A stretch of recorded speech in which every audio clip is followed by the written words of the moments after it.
बिस्मिल्लाहिर्रहमानिर्रहीम। आज तक के मौजूद नाज़रीन अस्सलाम वालेकुम। अब किस्त 71 मुलाहिज़ा फरमाएं। जी मैडम, राना रणबीर ने अदब से जवाब दिया। बिजली आ जाने के बाद एक बात मैंने खास तौर से नोट की थी, वो बार बार कनकियों से रत्ना की तरफ देख रहा था। चाय पीने के बाद हम उठकर बंगला देखने लगे। बहुत बड़ा बंगला था। निचले हिस्से में कई वसी अरीज बेडरूम्स थे। हर कमरा शानदार कीमती साजो सामान से आरास्ता था। ऊपर भी एक वसी हाल था। ऊपर 4 बेडरूम थे। सामने के रुख पर बहुत बड़ा टेरेस था, जिसके आधे हिस्से पर झुका हुआ कंक्रीट का साइबान था और आधा हिस्सा खुला हुआ था। चारों बेडरूम साजो सामान से आरास्ता थे। मैंने अपने लिए वो कमरा पसंद किया जिसकी एक खिड़की टेरेस की तरफ थी और दूसरी बाईं तरफ जहां लान का नजारा किया जा सकता था, जबकि रत्ना और सुमित्रा ने हाल के दूसरी तरफ सामने वाले सिरे का इंतखाब किया था। उन दोनों ने एक ही कमरे में रहने का फैसला किया। रत्ना ने अपना थैला मेरे कमरे की अलमारी में रख दिया। सुमित्रा ने राना रणबीर से कहकर अपना सामान ऊपर मंगवा लिया था। टेलीफोन नीचे था और उसकी एक्सटेंशन ऊपर वाले हाल में मौजूद थी। राना रणबीर सिंह, रत्ना ने उसे मुखातिब करते हुए कहा, मेरे साथ आए हुए सामान के एक थैले में कुछ खाने पीने की चीजें हैं, गर्म करके ले आओ। हम यहाँ टेरेस में बैठे हैं। Yes madam. Rana Ranbir sir हिलाता हुआ नीचे चला गया। राना रणबीर सिंह पढ़ा लिखा आदमी था। उसकी उर्दू भी बहुत साफ थी, लेकिन अपनी मादरी जबान के अल्फाज भी शामिल कर देता और अंग्रेजी में भी बात करने लगता। हम टेरेस में आकर टेरेस में ही बैठ गए। मूसलाधार बारिश में चंद गज आगे कोई चीज भी दिखाई नहीं दे रही थी। हमारी बातों का मौजू एक ही था, शिशावरी। इस पर न जाने क्या बीत रही होगी। इस धुआंधार बारिश में हमारी तलाश के हवाले से पुलिस की सरगर्मियां भी मांद पड़ गई होंगी, लेकिन अगर शिशावरी ने जबान खोल दी हो तो पुलिस सुमित्रा वाले बंगले पर पहुंचने में ज्यादा देर नहीं लगाएगी। लेकिन न जाने मुझे शिशावरी पर इतना एतमाद क्यों था कि वो अपनी जान दे देगी मगर हमारे बारे में जबान नहीं खोलेगी।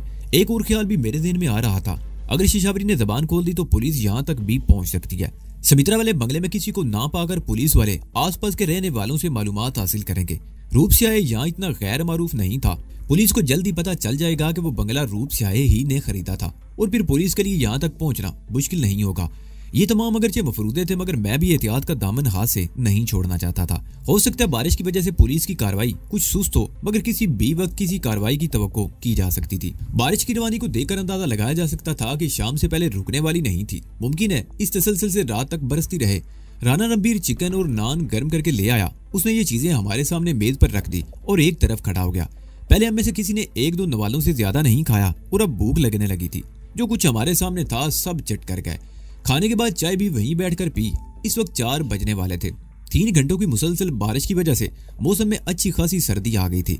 रत्ना और सुमित्रा को सर्दी लग रही थी। हम टेरेस से उठकर मेरे वाले कमरे में आ गए। मैंने दोनों तरफ की खिड़कियों के पर्दे हटा दिए। रत्ना और सुमित्रा बेड की पूछ से टेक लगाकर बैठ गई और दोनों ने एक ही चादर ओढ़ ली। मैं सामने कुर्सी पर बैठ गया। यहाँ से गेट भी नजर आ रहा था और मैं बार बार गेट की तरफ ही देख रहा था। रत्ना और सुमित्रा बातें करते करते सो गई। मुझ पर भी गुनूदगी तारी होने लगी। मैंने इधर उधर देखा और नीचे दराज हो गया और कुछ ही देर बाद सो चुका था। शाम 6 बजे के करीब मेरी आंख खुली। उस वक्त बारिश का जोर अगरचे टूट चुका था मगर रुकी नहीं थी। शाम की चाय हमने निचले हाल में पी और वहीं बैठे बातें करते रहे। बाहर के में कोई खबर नहीं थी। खबर हासिल करने का कोई जरिया भी तो नहीं था। हमारे लिए बाहर निकलना खतरे से खाली नहीं था, लेकिन बाहर के हालात मालूम करना बहुत जरूरी था। मैडम साहबा, हम जरा बाजार जावत हूँ, आपको कुछ चीज मंगवाना हो तो बता दो। राना रणबीर ने सुमित्रा के करीब आकर कहा। नहीं, हमें तो कोई चीज नहीं मंगवानी। तुम क्या लेने जा रहे हो? सुमित्रा ने पूछा। रात के खाने का सामान लेने जा रहा हूँ जी, राना ने कहा। मैं भी राना रणबीर के साथ ही बाहर आ गया। मैं तो बरामदे में रुक गया और वो बरामदे से निकलकर दौड़ता हुआ बाईं तरफ चला गया, जहाँ 3-4 गैराज बने हुए थे। हाई रूफ बाहर निकल जाने के बाद मैं मेन गेट बंद करके आ गया। रत्ना और सुमित्रा भी बरामदे में आ गई। हम वहीं कुर्सी पर बैठे बातें करते रहे कि अंदर से फोन की घंटी बजने की आवाज सुनाई दी। सुमित्रा उठकर अंदर चली गई। वो तकरीबन 20 मिनट बाद वापस आई थी। उसके होंठों पर खफीफ सी मुस्कुराहट थी। उस बुड्ढे को पता चल गया कि तुम लोग भी यहाँ मेरे साथ हो। वो मेरी तरफ देखते हुए बोली। ओह, मेरे मुंह से बेइख्तियार सांस निकल गया। क्या वो हमें जानता है? लेकिन उसे कैसे पता चला कि हम यहाँ मौजूद हैं? जब हम सो रहे थे तो उसका फोन आया था, सुमित्रा ने कहा। राना रणबीर ने उसे बता दिया कि मेरे साथ कोई मेहमान भी हैं। वो तुम लोगों को नहीं जानता, लेकिन पूछ रहा था कि मेहमान कौन है। फिर तुमने क्या जवाब दिया? मैंने सवालिया निगाहों से उसकी तरफ देखा। यही कि मेरी दीदी और जीजा आए हैं, सुमित्रा ने मुस्कुराते हुए कहा। उसे मालूम था कि मैं अपने अजीजों से राब्ता करने की कोशिश कर रही हूँ।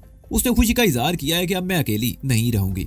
उसके आने का प्रोग्राम तो नहीं है? मैंने पूछा। कम से कम 1 हफ्ते तक उसका यहाँ आने का कोई इरादा नहीं, सुमित्रा ने कहा। और हो सकता है उस वक्त तक हम यहाँ से जा चुके हो। तो गोया तुमने यहाँ से जाने का इरादा कर लिया है, मैंने कहा। हाँ, मैं इन हालात से तंग आ गई हूँ। कहीं दूर जाकर जिंदगी पुरसुकून तरीके से गुजारना चाहती हूँ, सुमित्रा ने कहा। मैं कुछ कहना चाहता था मगर बाहर कार के हारन की आवाज सुनकर रुक गया। गेट के सामने से कोई गाड़ी रुकी थी। मैं उठकर गेट की तरफ चल पड़ा।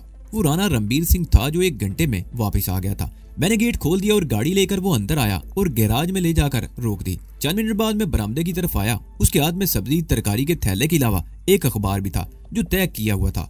ये अखबार इधर दिखाना जरा, कोई खास खबर है क्या? समित्रा ने उसकी तरफ हाथ बढ़ा दिया। बहुत खास खबर है मैडम, रणबीर सिंह ने अखबार उसकी तरफ बढ़ाते हुए कहा। आतंकवादियों की एक साथी पकड़ी गई और समित्रा ने उसके हाथ से अखबार लेकर खोल दिया। मैं भी उसकी तरफ झुक गया। वो मुकामी हिंदी पेपर था। ये अखबार अगरचे सुबह को शाया हुआ था मगर ये खुसूसी ज़मीमा था जो सिर्फ एक वर्ग पर मुश्तमिल था। जो कुछ भी छपा था उस एक ही तरफ छपा था, दूसरी तरफ से बिल्कुल सादा था। पाकिस्तानी आतंकवादी की साथी पकड़ी गई। उस अखबार की हेडलाइन थी। तफसील के मुताबिक पाकिस्तानी दहशतगर्दी और उसके साथियों की कोई तफसील सरकार के पास नहीं थी जिससे उनकी शनाख्त हो सकती। लेकिन 3-4 रोज पहले ये इंकशाफ हुआ कि जयपुर में महकमा टूरिज्म की शिशावरी देवी नामी एक गाइड भी उनके साथ मिल गई थी, जिसने न सिर्फ उन्हें जयपुर में पनाह दे रखी थी बल्कि उन्हें जयपुर से फरार में भी मदद दी थी। पुलिस ने शिशावरी की तस्वीर के पोस्टर शाया करने का फैसला किया। पुलिस का यह ख्याल था कि शिशावरी की शनाख्त के जरिए असल दहशतगर्दों तक पहुंचना आसान होगा।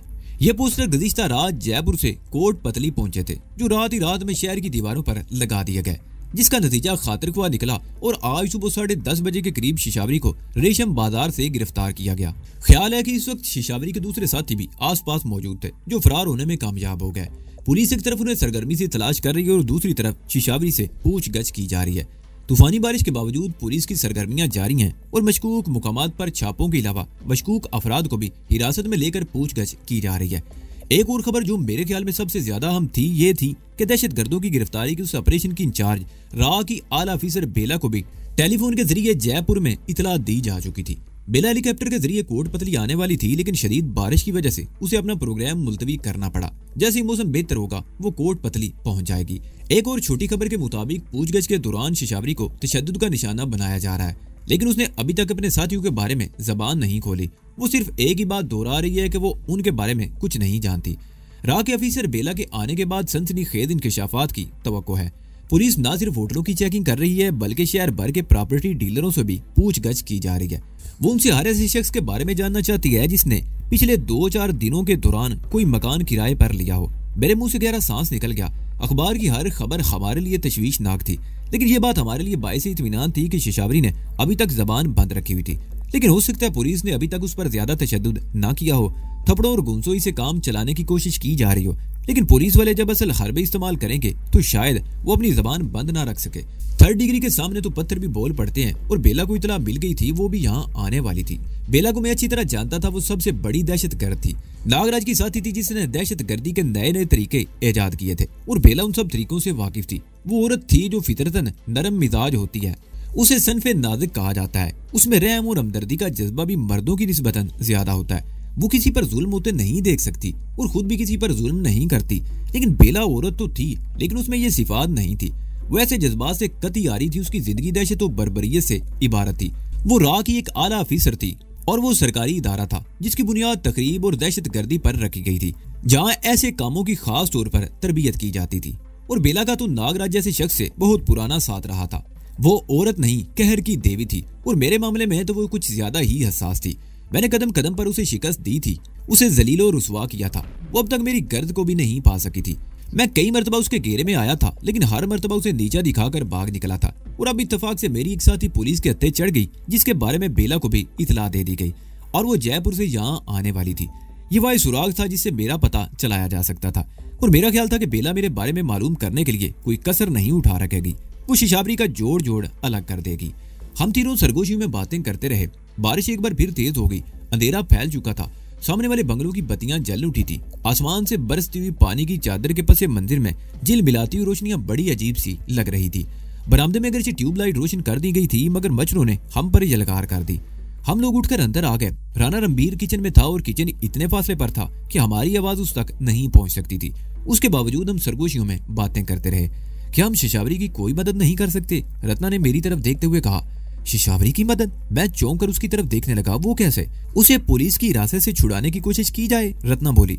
तुम शायद समझ रही हो कि किसी फिल्म के किरदार हैं जो स्क्रिप्ट के मुताबिक काम कर रहे हैं कि बड़े इत्मीनान से इमारत में दाखिल होंगे और दर्जनों पुलिस वालों को मार धाड़ करते हुए शिशावरी को उनकी हिरासत से निकाल लाएंगे। मैंने रत्ना की तरफ देखते हुए कहा, नहीं रत्ना देवी, फिल्म और हकीकी जिंदगी के स्टेज पर खेले जाने वाले ड्रामों में बड़ा फर्क होता है। फिल्म की शूटिंग के दौरान कोई गलती हो जाए तो उसे रीटेक करके दुरुस्त किया जा सकता है, लेकिन हकीकत जिंदगी के स्टेज पर कोई मामूली सी गलती भी बहुत बड़ी तबाही का बायस बन जाती है।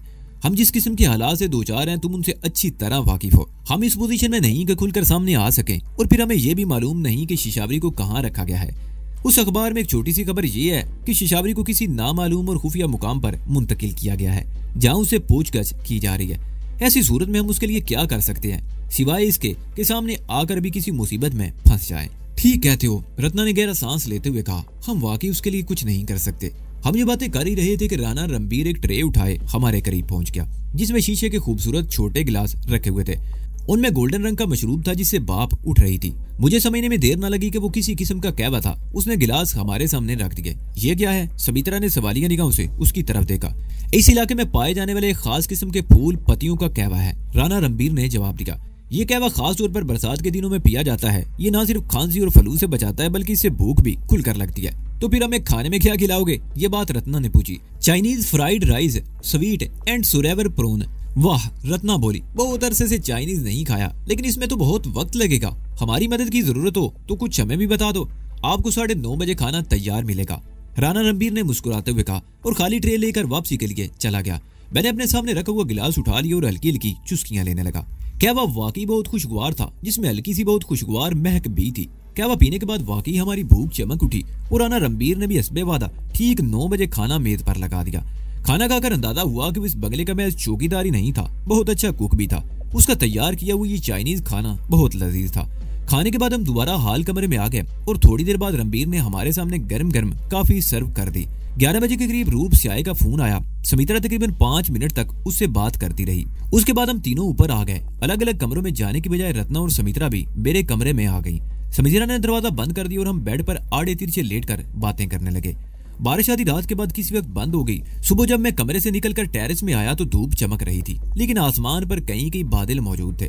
धूप में हर चीज धुली और निकली निकली सी लग रही थी। 2-3 दिन गुजर गए। अखबार से तो ये पता चल गया था कि शिशावरी के पकड़े जाने के अगले रोज सुबह सवेरे बेला हेलीकॉप्टर से कोट पतली पहुंच गई थी, लेकिन उसके बाद शिशावरी को या बेला के बारे में कोई और इतला नहीं थी।